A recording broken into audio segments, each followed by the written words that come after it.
السلام علیکم، direct line کے ساتھ میں ہوں جویریہ زید۔ ناظرین، اقوام متحدہ کا اجلاس اس وقت ایک تاریخی موڑ پر کھڑا ہے اور دنیا کی پاکستان پر جمی ہوئی ہیں۔ وزیراعظم شہباز شریف، سپہ سالار سید عاصم منیر اور صدر ٹرمپ کی ملاقات محض ایک رسمی نشست نہیں بلکہ عالمی سیاست کا رخ موڑ دینے والا لمحہ ہے۔ ایک طرف ریڈ کارپٹ استقبال اور امریکی صدر کی تعریف پاکستان کے بڑھتے ہوئے وقار کا اعتراف ہے، تو دوسری طرف مسلم ممالک کا نیتن یاہو کے خطاب کا جو بائیکاٹ آج تھا، اس نے دنیا کو یہ پیغام دیا ہے کہ یہ ظلم اب مزید برداشت نہیں ہوگا۔ ناظرین، وزیر اعظم شہباز شریف صاحب اقوام متحدہ کی جنرل اسمبلی سے خطاب کر رہے ہیں اور انہوں نے ایک بار پھر بھارت کا جو مکروہ چہرہ ہے وہ دنیا کے سامنے رکھا اور اس کے ساتھ ساتھ فلسطین کی بات کر رہے تھے، وہ معصوم بچوں کی بات کر رہے تھے جنہیں وہاں شہید کیا جا رہا ہے، وہ معصوم بچی ہند کی بھی بات کر رہے تھے۔ یعنی پاکستان ایک بار پھر فلسطین کا جو مقدمہ ہے وہ پوری دنیا کے سامنے رکھ رہا ہے۔ جب دنیا کے ایوانوں میں طاقتوروں کی صدائیں گونجتی ہیں، وہیں پاکستان کی سچائی بھی سب پر بھاری ہے۔ دنیا نے دیکھ لیا کہ پاکستان نہ صرف ایک ایٹمی طاقت ہے بلکہ ایک اخلاقی طاقت بھی ہے۔ وزیر اعظم کی جرأت مندانہ آواز، سپہ سالار کا وقار اور پاکستانی قوم کی قربانیاں مل کر ایک ایسا بیانیہ تخلیق کر رہی ہیں جسے اب کوئی نظر انداز نہیں کر سکتا۔ پاکستان آج صرف ایک ملک ہی نہیں ناظرین بلکہ امید ہے، امن کا پرچم ہے اور مظلوموں کی ڈھال ہے۔ یہی وہ لمحہ ہے جب دنیا کو یہ ماننا ہوگا، تسلیم کرنا ہوگا کہ پاکستان کی آواز کو اب دبایا نہیں جا سکتا۔ اس لمحے بدلتے ہوئے عالمی منظرنامے میں کیا یہ سچ نہیں کہ پاکستانی قیادت کا اعتماد اور اصولی موقف عالمی منظرنامے کو جھنجھوڑ رہا ہے؟ کیا یہ ایک نئی حقیقت نہیں کہ پاکستان کو نظر انداز کرنا اب کسی طاقت کے بس میں نہیں رہا؟ کیا پاکستان کا بڑھتا ہوا اثر و رسوخ اس بات کا اعلان نہیں کہ اب عالمی فیصلے اسلام آباد کی رائے کے بغیر مکمل نہیں ہوں گے؟ اور سب سے اہم سوال یہ کہ کیا غزہ بحران کے حل کی امید پاکستان کے کردار کے بغیر ممکن تھی؟ انہی تمام سوالات کے جوابات جاننے کے لیے ہم نے آج دعوت دیا اپنے خاص مہمانوں کو۔ تعارف میں آپ سے کرا دیتی ہوں۔ جوہر سلیم صاحب ہمارے ساتھ موجود ہیں، سابق سیکرٹری خارجہ ہیں، بریگیڈیئر غضنفر علی صاحب ڈیفنس اینالسٹ، اور ڈاکٹر سلمہ ملک صاحبہ IR ایکسپرٹ ہمارے ساتھ موجود ہیں۔ جوہر سلیم صاحب، آغاز آپ سے کرنا چاہوں گی۔ سب سے پہلے ہم اس ملاقات کا ذکر کرتے ہیں جو ٹاک آف دی ٹاؤن ہے۔ پاکستانی قیادت کا ریڈ کارپٹ استقبال کیا گیا۔ امریکی صدر کی بات کریں تو ملاقات سے ہی پہلے انہوں نے شہباز شریف صاحب کو اور سپہ سالار کو عظیم شخصیات قرار دیا۔ وزیر اعظم شہباز شریف صاحب نے نہ صرف ٹرمپ کا شکریہ ادا کیا بلکہ ان کو مین آف پیس، امن کا علمبردار کہہ دیا اور انہیں یہ کہا کہ آپ مین آف پیس ہیں۔ سر، آپ اس ملاقات کی سگنیفیکنس کو کس طرح سے دیکھتے ہیں اور آپ کی نظر میں یہ ملاقات کتنی غیر معمولی اور کتنی امپورٹنٹ ہے؟ جی، بہت ہی اہم ملاقات تھی۔ ظاہر ہے اس لیول پہ دیکھیں کوئی اتنی فریکوینٹ نہیں ہوتی، بلکہ 2019 کے بعد یہ پہلی ملاقات ہے جو اس لیول پہ ہوئی ہے پاکستانی۔ اس میں جتنی گرم جوشی کا مظاہرہ کیا گیا پریزیڈنٹ ٹرمپ کی طرف سے اور پاکستانی قیادت کی طرف سے بھی، اور ساتھ ہی ساتھ پھر جتنی کوارڈیلٹی اور ایک بالکل ایمٹی میں ہوئی ہے کہ ماحول میں ہوئی ہے یہ ملاقات، اس میں دونوں طرف سے بہت ہی زیادہ یہ دیکھا گیا کہ خواہش جو ان سی ہے وہ مزید تعاون بڑھانے کی، ایک تو اقتصادی جو ہے نا تعاون، اور جس کی بہت زیادہ امکانات بھی ہیں۔ کرٹیکل منرلز کے جو شعبے میں ہے اس میں تو ایک معاہدہ بھی $500 ملین کا سائن ہو چکا ہے۔ اس کے علاوہ ٹریڈ میں دیکھیں پاکستان کو امریکہ نے اچھی ٹرمز دی ہیں مقابلتاً جو باقی ہمارے کمپیٹیٹرز ہیں، جس میں ہندوستان اور بنگلہ دیش بھی شامل ہیں اور بھی ملک ہیں، اس سے بھی ٹریڈ مزید بڑھنے کا۔ اور دیکھیں امریکہ ہمارا سب سے بڑا امپورٹر ہے ہماری پروڈکٹس کا، سب سے بڑا ٹریڈ سرپلس ہمیں امریکہ سے ہوتا ہے، تو اس لیے یہ بہت اہم ہے۔ پھر اس کے ساتھ ہی ساتھ دوسرے شعبوں میں بے شک وہ دیکھیں جو ایمرجنگ ٹیکنالوجیز ہوں یا ایگریکلچر ہو یا ٹیکنالوجی کا معاملات ہوں یا انرجی کے بہت سارے شعبوں میں جو وسیع امکانات ہیں، آئل ایکسپلوریشن خصوصاً شیل آئل کے حوالے سے، تو ایک تو وہ ہے اس کا سیگمنٹ۔ دوسرا جو ہے نا ملاقات کا وہ پھر ظاہر ہے کہ جو جیو اسٹریٹجکس پہ، اب اس میں آپ نے صحیح کہا کہ پاکستان کے بہت اہم رول ہے اس وقت، بے شک ہم اپنے خطے میں ہوں، مشرق وسطیٰ میں ہوں یا پھر دنیا کے منظرنامے پہ بھی، تو اس میں پھر بات چیت ہوئی جہاں پہ جو جنوبی ایشیا میں جو امن کے حوالے سے ہندوستان کے ایک بہت ہی جو ہے نا تخریب کار قسم کا رول ہے ان کا، جو امن و سلامتی کو نقصان پہنچانا چاہتے ہیں، اس میں پاکستان نے اپنا ظاہر ہے اور موقف واضح کیا۔ جموں کشمیر ڈسپیوٹ پہ ظاہر ہے پاکستان ہمیشہ اس پہ بات کرتے ہیں۔ پھر اس کے ساتھ ہی غزہ پہ جو ہو رہا ہے وہاں پہ جس طرح کی انسانیت کی توہین ہو رہی ہے، ظالم وہ ایک جینوسائیڈ کا معاملہ ہے، تو اس سارے پہ بھی بات ہوئی۔ پھر وہاں پہ اگر جنگ بندی ہوتی ہے تو اس کے بعد پھر وہاں پہ ظاہر کوئی ایک ایسی ڈسپینسیشن ہوگی, پیس کیپرز ریکوائرڈ ہوں گے, اس پہ بھی بات ہوئی. دیکھیں پاکستان پیس کیپنگ مشنز میں دنیا میں سر فہرست رہا ہے, یونائٹڈ نیشنز پیس کیپنگ میں بہت وسیع تجربہ ہے پاکستان کا بھی. پھر اس کے علاوہ دیکھیں مشرق وسطیٰ کی جو ویسے صورتحال ہے سیکیورٹی کی, پاکستان کا جو معاہدہ ہوا ہے سعودی عرب سے جو ہے وہ بھی بہت ہی ایک اہم معاہدہ ہے اس فارم آف ڈیفینس کوآپریشن ہے. ٹھیک ہے سر, آپ کا پوائنٹ آ گیا. بریگیڈیئر صاحب کو بھی شامل گفتگو کرتے ہیں. بریگیڈیئر صاحب, میں آپ سے پاکستان کی پوزیشن کے ساتھ ساتھ اس بار جو ہمارے پاکستان کو ریپرزینٹ کر رہے ہیں, ہمارے پرائم منسٹر ہوں, سپہ سالار ہوں, یا جو قیادت پاکستان کی طرف سے گئی ہے, سر میں ان کی باڈی لینگویج کے حوالے سے بھی بات کرنا چاہتی ہوں. کتنے کانفیڈنٹ ہیں وہ, کس طرح سے وہ اپنا مقدمہ پیش کر رہے ہیں. بھارت کی بھی بات ہو رہی ہے کہ بھارت نے کیا کیا, اس کے بعد پھر غزہ کے حوالے سے بھی کانفیڈنٹلی بات ہو رہی ہے, اور ٹرمپ سے کہا جا رہا ہے کیونکہ ہم امن کے خواہاں ہیں تو آپ امن کے لیے کچھ کریں اور غزہ کے مسلمانوں کے لیے بھی کچھ کریں. سر کس طرح سے پاکستان نے واشنگٹن میں اتنی زیادہ امپورٹنس حاصل کی, کیا وہ وجوہات ہیں, اور کیا یہ ایک سنہری دور کا آغاز ہے پاکستان اور امریکہ تعلقات میں؟ بہت بہت شکریہ. جہاں تک کانفیڈنس کی بات کی آپ نے, تو آپ کو پتا ہے کہ کانفیڈنس دو طریقہ کار سے آتا ہے. ایک تو ہوتا ہے کہ آپ خود اپنے نیریٹو پہ, اپنی سٹانس پہ, اپنے جو آپ کے ریکوائرمنٹس ہوتی ہے اور جو آپ کا ایشو ہوتا ہے اس پہ آپ کا بلیف ہوتا ہے, اور آپ کو اپنے اندر یہ اعتماد ہوتا ہے کہ میں جو کچھ کہوں گا وہ حقیقت پہ مبنی ہو, وہ آپ کو ایک اعتماد دیتا ہے. دوسرا جو ہوسٹ جدھر جیسے آپ کی بات کر رہی ہیں بائی لیٹرل ملاقاتوں کی اور یو این جنرل اسمبلی کی, تو جو آپ دیکھتے ہیں جہاں پہ آپ اپنا سٹانس پیش کرنے جا رہے ہیں ان کا کیا ایٹیچیوڈ ہے آپ کے بارے میں, اور وہ ایٹیچیوڈ پاکستان کا, چونکہ ہم اس وقت بات اسپیسیفکلی آپ ملاقاتوں کے حساب سے کر رہی ہیں, تو وہ ٹرمپ کا ایٹیچیوڈ تو بہت عرصے پہلے سے آپ کو بڑا کلیئرٹی سے نظر آ رہا ہے. خاص طور پہ جس طرح جوہر سلیم صاحب نے آپ کو ایک بیک گراؤنڈ کے واقعات بیان کیے ہیں, اس میں بڑا امپورٹنٹ واقعہ, بڑا امپورٹنٹ انسیڈنٹ جو پاکستان اور بھارت کی ایک اسٹینڈ آف ہوا, اور جو کچھ بھارت نے پاکستان کے ساتھ کیا اور پاکستان نے اس طرح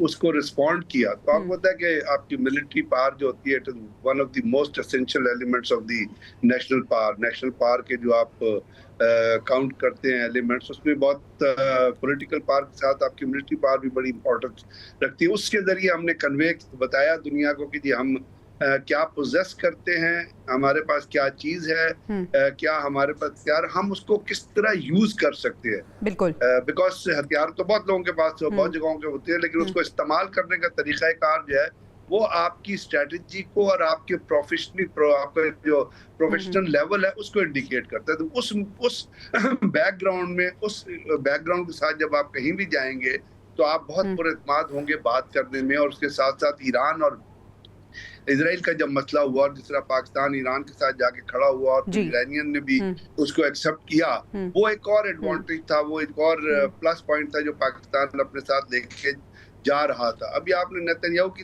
اسپیچ بھی سنی ہوگی جو اس نے کی ہے, جہاں پہ کوئی بھی نہیں بیٹھ رہا تھا, سارے واک آؤٹ کر گئے تھے, برٹشر بھی واک آؤٹ کر گئے تھے. اس نے جو بکواس کی ہے وہاں پہ اور جس طرح اس نے جو کچھ کہا ہے, وہ ایک کسی ملک کے سربراہ کو اتنی بڑی اسمبلی کے اندر یہ زیب نہیں دیتا کہ آپ وہاں جا کے اپنے جرائم کو ایکسپٹ کریں اور کہیں کہ میں نے فلانے کو مار دیا. تو یہ بھی بیک گراؤنڈ ہے جس کو دنیا لائک نہیں کرتی. آپ نے دیکھا پیلسٹائن کو کتنے سارے ملکوں میں تسلیم کر لیا ہے, اور پاکستان کا اس کو سٹانس آپ پہ پتہ ہے, اور کشمیر پہ پاکستان جس طرح آواز اٹھاتا رہا ہے, اور اللہ کرے اٹھاتا رہے. تو اس میں بہت ساری چیزیں آپ اپنی اسٹرینتھ پہ جب کشمیر کی آپ بات کر رہے ہیں, جب میں آپ سے گفتگو کر رہی ہوں تو وزیر اعظم صاحب جو خطاب کر رہے ہیں اس میں بھی وہ کشمیر کا ذکر کر رہے ہیں کہ پاکستان مظلوم کشمیریوں کے ساتھ ہے. ڈاکٹر سلمیٰ صاحب, آپ وزیر اعظم صاحب جو خطاب آج کر رہے ہیں انہوں نے یہ واضح کیا ہے کہ سپہ سالار کی قیادت میں ہم نے بھارت کو منہ توڑ جواب دیا. آغاز میں انہوں نے ذکر کیا کہ ہم نے تو انہیں کہا تھا کہ آپ ثبوت کے ساتھ آئیں جو وہ ہمارے پہ لگا رہے تھے پہلگام واقعے کے بعد. یہ آپ سمجھتی ہیں کہ ہمارے لیے پاک انڈیا جو کانفلکٹ ہے وہ بلیسنگ ان ڈسگائزڈ بنا؟ کیونکہ جیسے ہی ہم نے انڈیا کو شکست دی اس کے بعد ہم نے دیکھا کہ ہماری جو ویلیو ہے پوری دنیا میں کس طرح سے ابھری. اس کے بعد ہم نے دیکھے کہ پے در پہ جو واقعات ہوئے, اس کے بعد پاکستان کی اہمیت اجاگر ہوئی اور پوری دنیا نے دیکھ لیا کہ پاکستان کی جو افواج ہے وہ کسی سے کم نہیں ہے. سعودیہ کے ساتھ یہ ایک معاہدہ ہو جانا, اس کے بعد اب پاکستان کو جو عزت اور پذیرائی مل رہی ہے, اس پورے سینیریو کو آپ کس طرح سے ریڈ کر رہی ہیں ڈاکٹر صاحبہ؟ جی thank you so much madam programme میں مجھے لینے کا. جی ماشاءاللہ Allah has been very kind. یہ پاکستان کے لیے ایک یہ بہت اچھا بریک تھرو اور ایک بہت سالڈ مومنٹ ہے جس میں ہمیں ہمارا جو دشمن ہے اس نے جتنے بھی اپنے ناپاک عزائم دکھائے اللہ نے اس کو مکمل طور پہ جو ہے نیست و نابود والی جو چیز ہوتی ہے وہ کرنے کی. اور ہم یہ دیکھ رہے ہیں کہ انڈیا نے جتنی بھی اپنی اسٹریٹجی ٹیکٹکس چلاکیاں استعمال کی وہ ان کی فیور میں نہیں ہوا. however having said that Pakistan کی ابھی پوزیشن کیا ہے؟ پاکستان ماشاءاللہ ایک ہمیشہ سے فرنٹ لائن مسلم اسٹیٹ تھی اور ہم نے جب اپنے ایگزسٹینشیل تھریٹ کو فورسی کرتے ہوئے اپنی نیوکلیر طاقت بھی بنائی تو ہمارے پاس وہ پوٹینشیل نہیں تھا یعنی اکنامکس کے لحاظ سے پر باوجود اس سب کے ہم لوگوں نے پرنسپل ڈیسیجن لیا اینڈ دین گریجولی ہم دیکھتے ہیں کہ ہماری جو ملٹری کیپیبلٹی ہے وہ بھی بہت اسٹرانگ ہوتی چلی گئی اور جب دشمن نے ہمیں چیلنج کیا تو اس کو منہ کی کھانی پڑی. اب آج کے حالات میں جب ہم پاکستان کی پوزیشن دیکھتے ہیں اسلامک ورلڈ میں تو Pakistan stands as one of the front line countries جب ایک سالڈ طاقت کی ضرورت ہے مسلم امہ کو. اور یہ جو OIC کا سمٹ ہوا SMDA ہوا ہے یہ ساری ان چیزوں کی طرف انڈیکیٹ کرتا ہے. پاکستان کی ریزیلینس پاکستان کی لانگسٹ وار اگینسٹ ٹیررزم جو کہ ابھی بھی 100% ختم نہیں ہوئی انفارچونیٹلی اس میں ہمارے ریزالو اور ہماری جو ہے بالکل ایک آئرن فسٹڈ اپروچ کے ذریعے دکھائی دیتی ہے. افغانستان ہمارے لیے ایک بہت بڑا چیلنج ہے بٹ ہم اس میں بھی کر رہے ہیں اور وہاں US نے ہماری اس کاؤنٹر ٹیررزم اسٹریٹجی کو ریکگنائز کیا ہے اور SMDA کو ریکگنائز کرتے ہوئے کہ یہ بہت امپیریٹیو تھا. پاکستان کا اس میں جو فرنٹ لائن رول ہے اس کو سراہا گیا ہے. خطے کی طرف آپ آتے ہیں تو پاکستان کے ماشاءاللہ بنگلہ دیش کے ساتھ باقی ممالک کے ساتھ تعلقات بہت بہتر ہوئے ہیں گزشتہ سالوں کے نتیجے میں اور انشاءاللہ جس طرح کی سول ملٹری حکمت عملی ہے اس کے تحت یہ چیزیں بہتر سے بہترین ہوتی چلی جائیں گی. ٹھیک ہے جوہر صاحب پاکستان کی اگر ہم بات کریں تو پاکستان کے لیے آپ کو نہیں لگتا کہ بہت سی اپرچونٹیز اب کریٹ ہوں گی کہ ہمارے امریکہ کے ساتھ تعلقات بہتر ہوں گے تو یقیناً جس طرح سے وزیر اعظم صاحب نے کہا ہے سرمایہ کاروں کو انہوں نے دعوت دی ہے کہ وہ سرمایہ کاری کریں امریکہ بھی اپنا انٹرسٹ شو کر رہا ہے اس پوری اپرچونٹی کے ٹائم کو ہمیں کس طرح سے اویل کرنا ہے اور پاکستان کے لیے کتنا پازیٹیو رہے گا اگر ہم پاکستان کی بات کریں تو؟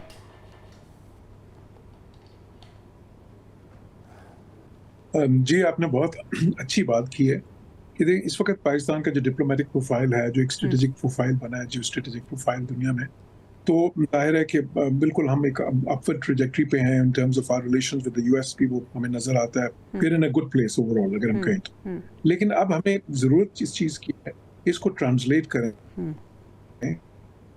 ٹورڈز اکنامک بینیفٹس بیکاز دیکھیں ہماری اکانومی جو سی ہے وہ ایک فائنینشیل کرائسس سے گزری اکنامک کرائسس سے گزری اس کے بعد ایک اسٹیبلائزنگ فیز میں ہے لیکن اس سے پھر ہمیں گروتھ فیز پہ جانا ہے اور اس میں بہت ضرورت اس چیز کی ہے کہ ہم اس کو مضبوط بنیادوں پہ استوار کریں اور یہ جو ہماری اس وقت پوزیشن ہے انٹرنیشنلی جو ہے نا اور فارن پالیسی کے حوالے سے جو ہمیں کامیابیاں ملی ہیں اس کو ہم ٹرانسلیٹ کریں.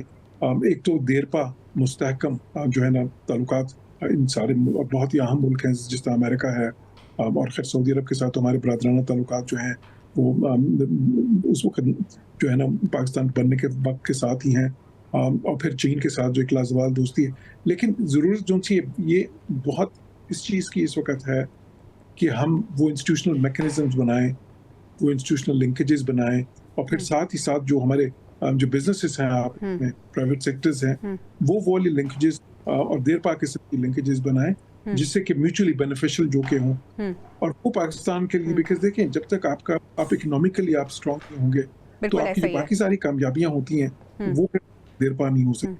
ٹھیک ہے بریگیڈیئر صاحب no doubt we have so many opportunities لیکن اس وقت ہمارا جو سب سے بڑا چیلنج ہے ٹیررزم. وزیر اعظم نے اپنی تقریر میں یہ بات کی ہے کہ دہشت گردی کی پاکستان مذمت کرتا ہے ہر قسم کی دہشت گردی کی. سر بھارت جس کو یہ تمام صورتحال ایک آنکھ نہیں بھا رہی آپ کو نہیں لگتا کہ بھارت اپنے مذموم جو اس کی حرکتیں ہیں وہ اس سے باز نہیں آئے گا اور کوئی نہ کوئی حرکت اس کی طرف سے ہو گئی اسپیشلی دہشت گردی کو لے کر تو پاکستان کو کس طرح سے تیار رہنا ہے اس کے لیے؟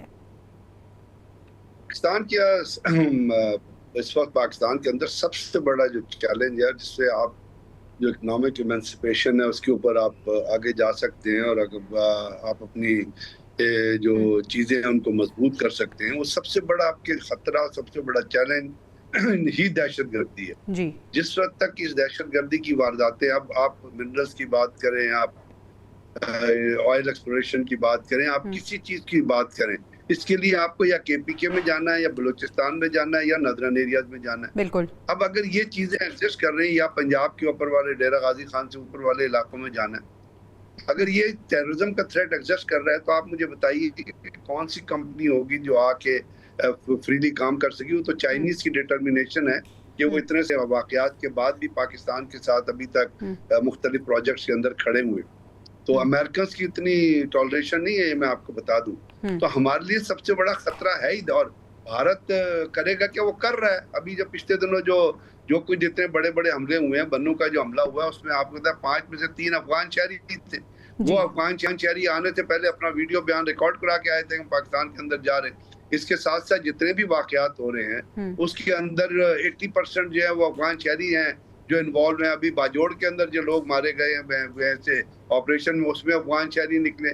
تو بات یہ ہے کہ سب سے پہلی تو پرائورٹی اب ہو گیا، جنرل اسمبلی کا اجلاس بھی ہو گیا، آپ کی امریکن سے ملاقات بھی ہو گئی، لیکن اس وقت جب پرائم منسٹر یا باقی لوگ جو واپس آتے ہیں ان کو اس میں آپ کے اداروں کو انورڈ لکنگ ہونا ہے۔ اور یہ جو مینس ہے دہشت گردی کا، جس کے اندر اتنی ساری جانیں بھی ضائع ہو رہی ہیں اور اس کے اندر کولیٹرل ڈیمیج بھی آپ کو ہوتے نظر آ رہے ہیں، اتنے سارے جوان ہیں جو شہید ہو رہے ہیں، آفسرز ہیں جو شہید ہو رہے ہیں، ایون سویلینز کو آپ دیکھیں ووٹا، تو اس کو کنٹرول کرنا از دی فرسٹ۔ اگر اس کو جب تک ہم کنٹرول نہیں کریں گے، کیونکہ یہ تواتر سے واقعات ہو رہے ہیں، تو اس میں ہمیں یہ ایکسیپٹ کرنا پڑے گا کہ کہیں نہ کہیں کوئی نہ کوئی چیز ہے جہیں لیک کر رہی ہے، ٹیکنالوجی میں، الیکٹرانک وارفیئر میں، سرویلنس میں، آپریشن میں، اسٹریٹجی میں، ٹیکٹکس میں، تو اس کو امپروو کرنے کی ضرورت ہے۔ ابھی آپ کو پتا ہے ہلمند میں جو اس کا بی ایل اے کا جو ڈپٹی تھا وہ مارا گیا ہے، اسی طرح ملا یعقوب تھا، اس کو ابھی کل۔ تو یہ چیزیں جو ہیں ان کو فردر ایکسپینڈ کرنے کی ضرورت ہے۔ جس وقت تک پاکستان کے اندر دہشت گردی کا یہ مینس کنٹرول نہیں ہوتا ہے، اس وقت تک میں یہ سمجھتا ہوں کہ جو انٹرنیشنل انویسٹرز ہیں وہ کبھی بھی پاکستان میں نہیں آ سکتے۔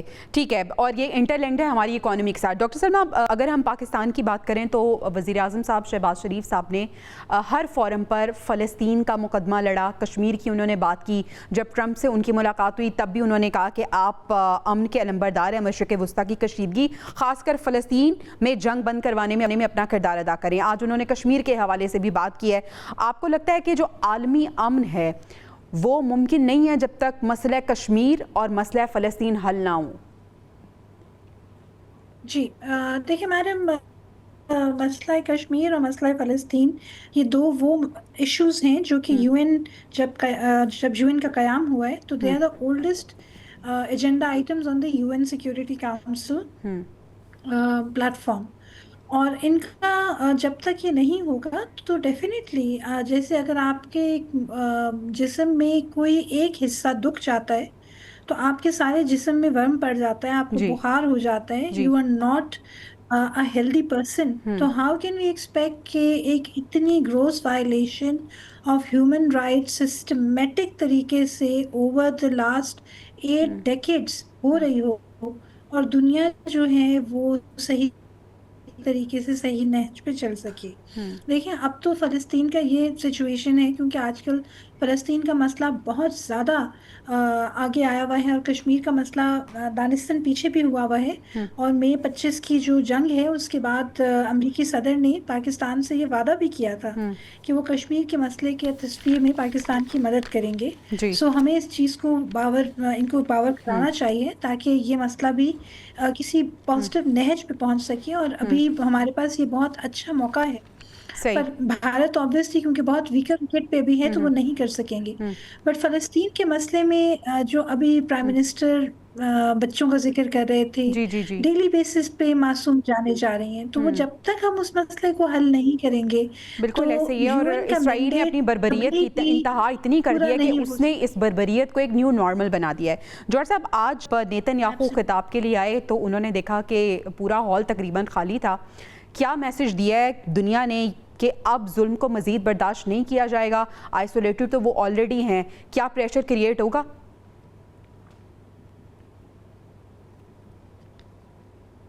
جی بالکل، دیکھیں اس وقت اسرائیل ایک طرف کھڑا ہے اور پوری دنیا دوسری طرف کھڑی ہے.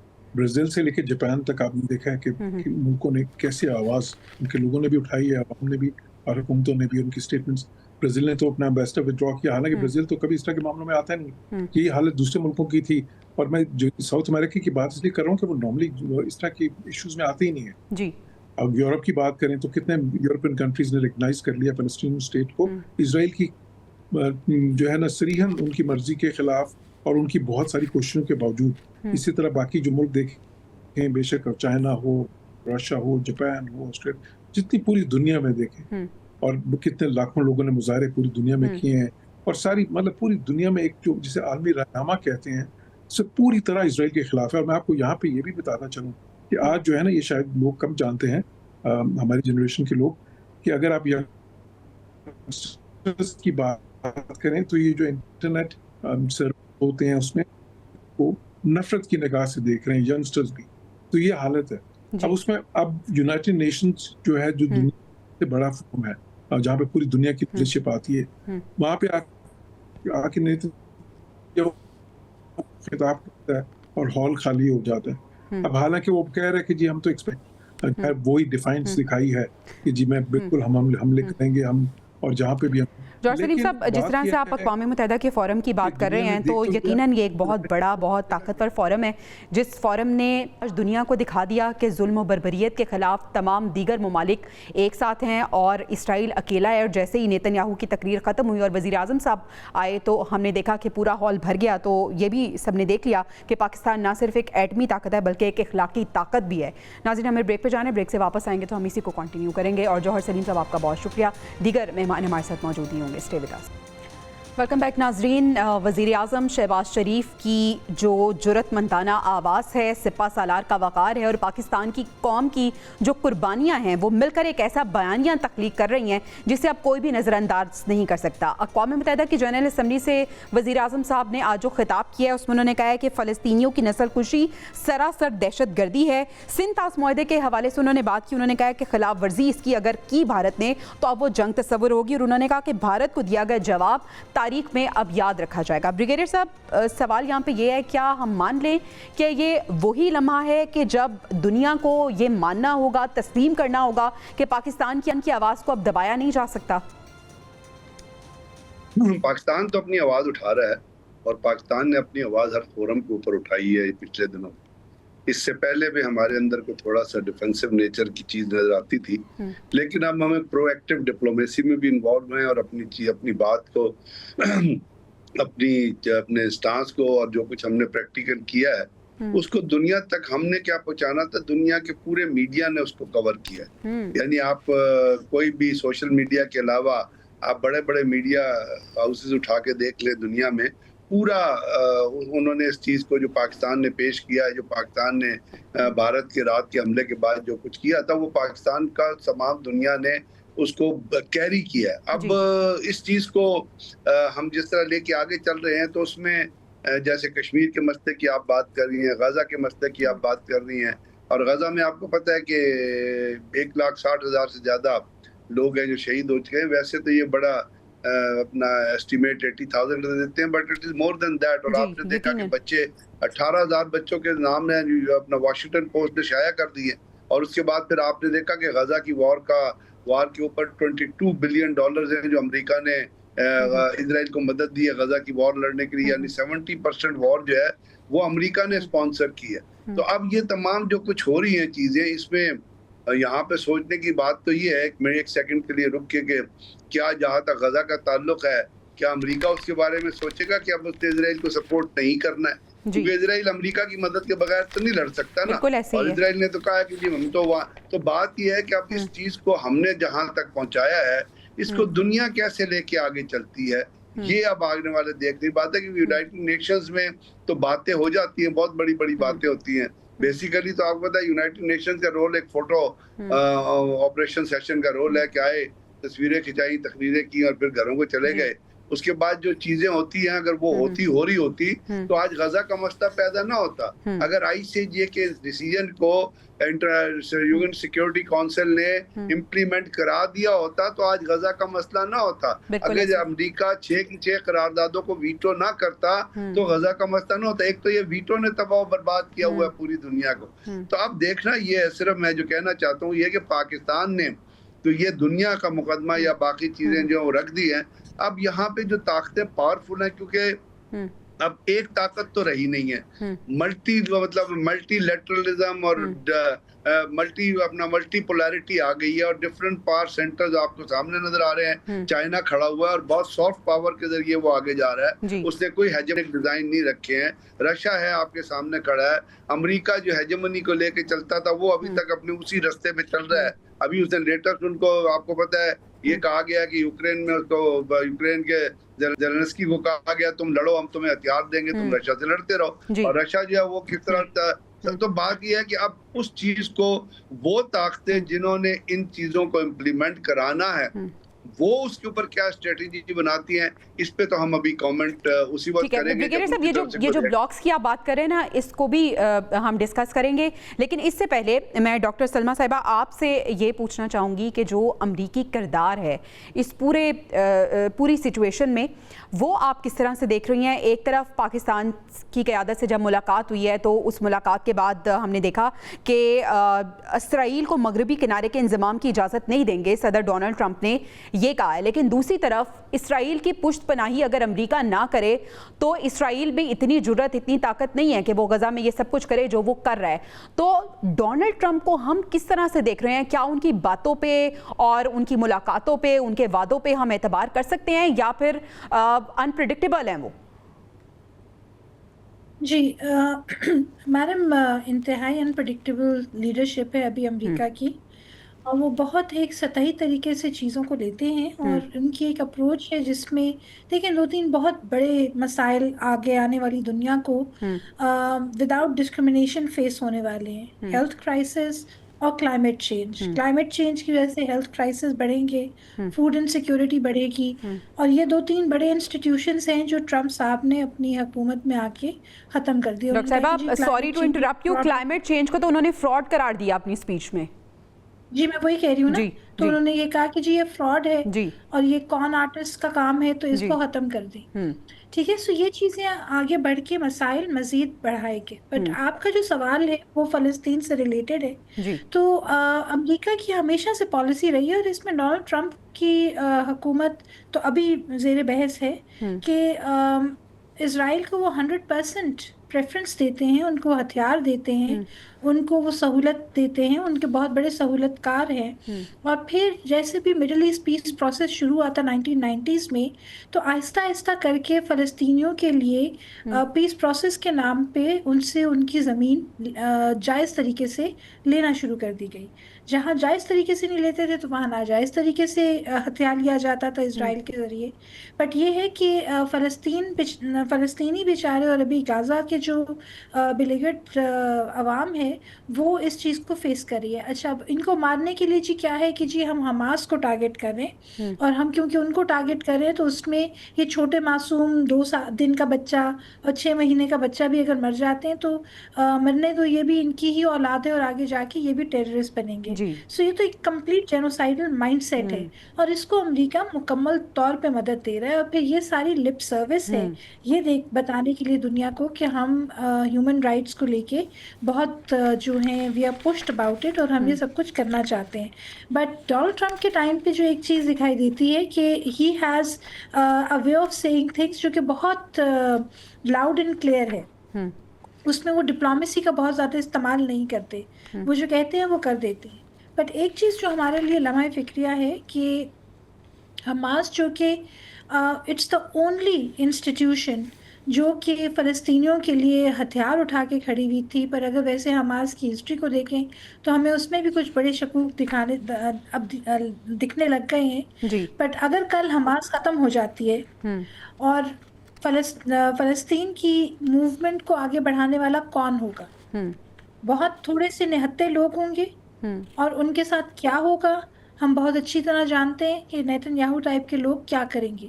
اور اگر ہم اسی چیز کو ٹرانسلیٹ کرتے ہیں کشمیر کے معاملے میں، تو کشمیر کے وہ بچے جو اپنے سینے پہ بلٹس لیتے ہیں اور کشمیر کے کاز کے لیے بھارتی فوج کے سامنے جو ہے سیسا پلائی ہوئی دیوار کی طرح کھڑے ہوتے ہیں، تو کل پھر ان کو بھی اسی طرح ختم کیا جائے گا جیسے حماس کو ٹیررسٹ آرگنائزیشن بنا کے ختم کیا جا رہا ہے. تو ہمیں یہ چیز دیکھنے کی بڑی ضرورت ہے کہ ابھی مسلم ورلڈ نے ٹرمپ کے ساتھ جو سائڈ لائن پہ ایک میٹنگ کی ہے کی کنٹریز نے، اس میں ان سب نے یونانیمسلی یہ کہا ہے کہ جی حماس کی جو ٹیررزم ہے اس کو ختم کیا جائے، اس کو انٹری بین کیا جائے. We need to have a dialogue with all actors involved. اور ظاہر ہے قطر میں جو ڈائلاگ ہوا جس طرح قتل کیا گیا اسرائیل کی جارحیت سے، اور امریکہ خاموش تماشائی بن کے کھڑا رہا. اس نے کہا کہ مجھے تو بڑی دیر سے پتا چلا تھا. تو وہ یہ پروف کرتا ہے کہ امریکہ ان سے کہتا ہے کہ بھئی تم چلو، اور پھر دوسرے کو بھی وہ وارن کر دیتا ہے. تو یہ ڈپلیسٹی کی گیم ہے جس کو امریکہ کو as a moralistic power of the world. بالکل ایسے بریگیڈیئر صاحب، اگر آپ کو یاد ہو تو فروری میں ٹرمپ نے تجویز دی تھی کہ فلسطینیوں کو نکال کر غزہ کو خالی کر دیا جائے. اب ایک 21 نکاتی امن کا منصوبہ ٹرمپ کی طرف سے دیا گیا ہے. سر، غزہ میں جنگ آخر ختم کیسے ہوگی؟ جنگ بندی کے بعد وہاں پہ کیا ہوگا؟ یہ جو ایک نیا آئیڈیا بھی ڈونلڈ ٹرمپ نے دیا ہے کہ اگر جنگ بندی ہو جاتی ہے تو اس کے بعد کون وہاں پہ عبوری حکومت قائم کرے گا. سر، اس کو کس طرح سے دیکھتے ہیں آپ؟ اصل میں جو انٹینشن ہے، میں آپ سے جو میں ریڈ کر رہا ہوں، چاہے وہ ٹرمپ کی انٹینشن ہو، چاہے وہ اپنا نیتن یاہو کی انٹینشنز جو ہیں وہ تو کلیئر ہے. ٹرمپ کی بھی انٹینشن یہ نہیں ہے کہ کس طرح غزہ میں پیس آ کے اور وہاں پہ مسلمان آباد ہو جائیں. اگر وہ اس کی انٹینشن ہوتی تو وہ اپنی اسپیچ میں صادق خان کا ذکر نہ کرتا جو لندن کے الیکٹڈ میئر. اس کا مطلب ہے کہ اس کی بنیادی طور پہ اس کے ذہن میں ریشزم جو ہے وہ پھنسا ہوا ہے. صحیح. وہ اگر کوئی بات پاکستان یا انڈیا کے حوالے سے کر رہا ہے تو اس کو یہ یاد رکھیے گا کہ وہ اس کا بیسک جو انڈیا کے ساتھ ڈسکمفرٹ ہے رشین کے ساتھ ہونے کی، اور رشین جنگ نہ ختم ہونے کی، اور پیوٹن کی بات نہ ماننے کی، اور پھر صاف ظاہر ہے اس میں ہم نے جس طرح انڈیا کو زیرو کیا، اور وہ جو دیکھ رہا تھا کہ یہ چائنا کے خلاف ایک کھڑا ہو جائے گا اور میں اس طاقت کو ڈیولپ کر رہا ہوں، وہ ہوتا نظر نہیں آ رہا. تو اس جہاں تک مسلمانوں کے حساب سے جو تعلق ہے اس کے اندر کوئی چیز بہتر ہوتی تو وہ صادق خان کا ذکر نہ کرتا. اتنے بڑے ملک کا پریزیڈنٹ ہے، اتنے بڑے ملک کے جو بڑے لوگ ہوتے ہیں نا، وہ پرسنالٹیز کی بات نہیں کرتے، وہ ایشوز کی بات کرتے. اس کا مطلب ہے وہ سطحی لیول پہ، ذہنی لیول پہ he is of a mediocre level. کیونکہ وہ بزنس مین رہا ہے، وہ بزنس ہی کرتا رہا ہے، اور ٹیکس ویڈر بھی ہے. پھر اس نے کیپٹل ہل پہ بھی حملہ کیا، وہ کرمنلٹی بھی اس کے بیک گراؤنڈ میں. تو وہ چیزوں کو ابھی ایمبیگوس رکھ رہے ہیں. آپ نے کیا پرابلم ہے اگر آپ غزہ میں جنگ ختم کرنا چاہتے ہیں تو اسرائیل کو منع کریں، اور اس کے ساتھ ساتھ یو این درمیان میں آئے. اب وہاں پہ پیس کیپنگ فورس جو ہے یو این کے انڈر کام کرتی ہے اور بڑے بڑے جگہوں پہ رہی ہے پیس کیپنگ فورس. پاکستان بھی اس کا حصہ رہا ہے، اور وہاں پہ بہت ساری لڑائیاں افریقہ میں اس وجہ سے ختم ہوئی ہیں کہ وہاں پیس کیپنگ فورس بن گئی تھی اور وہاں پہ ایک آرڈر ریسٹور کر دیا گیا تھا. جو ٹھیک ہے، یعنی ابھی ہمیں خوش ہونے کی بجائے ہوشیاری کا مظاہرہ کرنا چاہیے، کیونکہ ابھی جو ایمبیگوٹی کریٹ کی گئی ہے اس کا کیا مطلب ہے یہ بھی جاننا ضروری ہے. بریگیڈیئر غضنفر علی صاحب اور ڈاکٹر سلمیٰ صاحبہ ہمارے ساتھ موجود تھی. آپ دونوں مہمانوں کا بہت شکریہ. ناظرین، اسی ٹاپک پہ ہم مزید بات کریں گے، بریک کے بعد stay with us. Welcome back ناظرین. وزیر اعظم پاکستان شہباز شریف صاحب نے اقوام متحدہ کی جنرل اسمبلی سے جو خطاب کیا ہے اسی پہ ہم بات کر رہے ہیں. سید حمزہ رفعت صاحب، ماہر بین الاقوامی امور، انہوں نے ہمیں جوائن کیا ہے.